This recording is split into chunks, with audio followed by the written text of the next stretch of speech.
for Newman. I'm the clinical director of our first responder track here at Akua.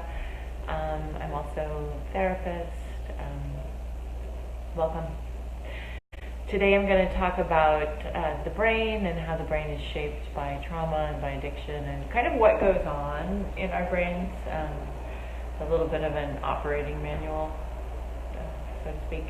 We change our brain through what we do repeatedly. There's a Canadian neuroscientist, and I'm blanking on his name, but he basically says what fires together wires together.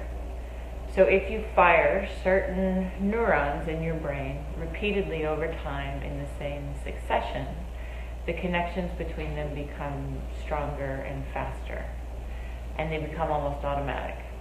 So there's this concept of the triune brain. So it's this idea that there are basically three parts to our brain.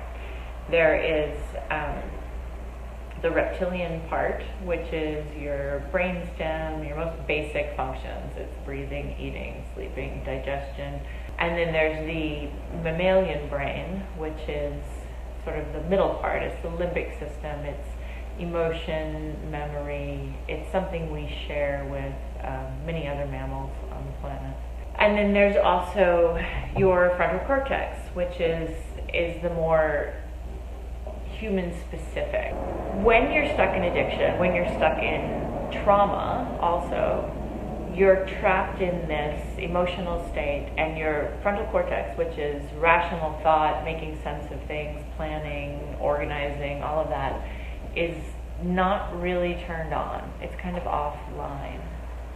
And so of course you're making decisions from this animal part of your brain, and you're probably not making the best decisions. Addiction it's physical, yes. It is, when you put a highly addictive compound into your body, you will probably become physically addicted. But it's also mental. It's a lot of habits. It's a lot of mental conditioning. And the good news about that is, the other thing that Pavlov found is that conditioning can be extinguished. We all change our brains through repeated behaviors. We change our brains through addiction.